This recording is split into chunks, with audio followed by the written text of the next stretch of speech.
Assalamualaikum, halo guys, ketemu lagi dengan kita dari kelompok 3 yang beranggotakan Dimas, kemudian Mia, dan juga Yulfi. Di sini kami akan menampilkan video pendampingan dan proses penghalalan produk. Yuk kita simak videonya. Untuk proses yang pertama, yakni pengeluaran bahan mentah dari kemasan ke dalam wadah untuk proses penggorengan. Untuk proses yang selanjutnya, siapkan penggorengan, lalu tuangkan minyak goreng ke dalam wajan.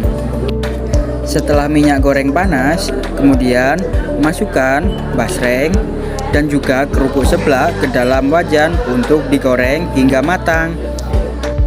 Setelah basreng dan kerupuk seblak matang, kemudian ditiriskan hingga minyaknya berkurang.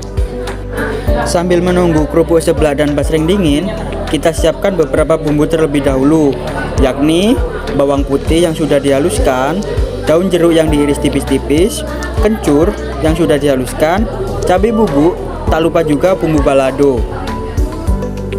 Kemudian goreng daun jeruk sebagai bahan utama pembuatan kerupuk seblak. Jangan lupa dikong serangkang-sereng. Setelah basreng dingin, campurkan bumbu balado dan cabai bubuk ke dalamnya, kemudian diaduk sampai tercampur rata. Kemudian untuk bumbu kerupuk seblak, kita masukkan bumbu seperti bawang putih bubuk, kencur bubuk, dan daun jeruk yang telah digoreng tadi, dan juga cabai bubuk, tak lupa juga bumbu balado. Setelah itu kita aduk hingga merata. Lalu kita masukkan basreng dan kerupuk seblak ke dalam kemasan dan juga ditimbang sesuai takaran yang diinginkan. Selanjutnya, untuk proses pengemasan basreng dan kerupuk seblak menggunakan mesin press agar tidak ada udara yang masuk dan juga agar tetap awet.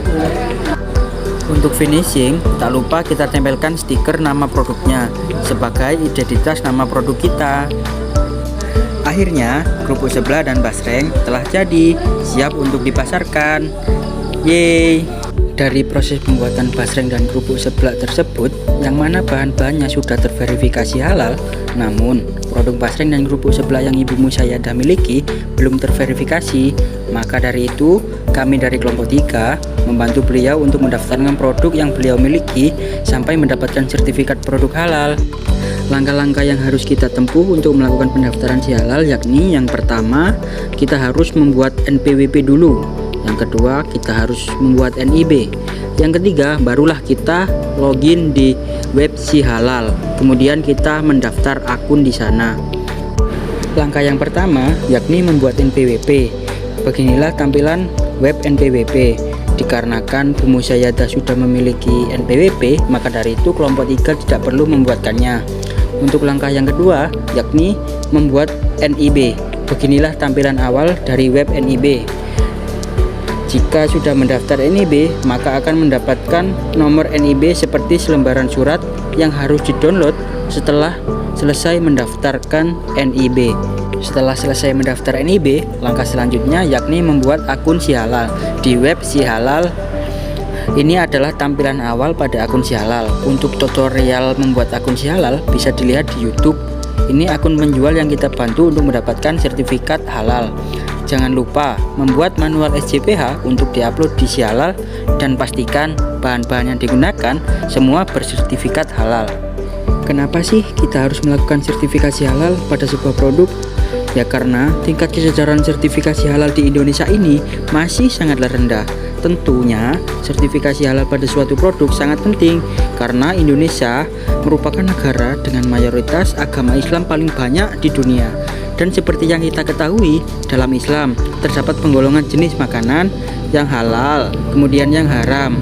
Maka dari itu, sudah menjadi syarat mutlak untuk produsen makanan di Indonesia harus memiliki sertifikasi halal. Tujuan pelaksanaan sertifikasi halal pada produk pangan, obat-obatan, dan kosmetik adalah untuk memberikan suatu kepastian kehalalan suatu produk, sehingga bisa menenteramkan batin dan tidak ada rasa khawatir masyarakat untuk mengkonsumsinya. Sekian video singkat dari kelompok 3. See you guys.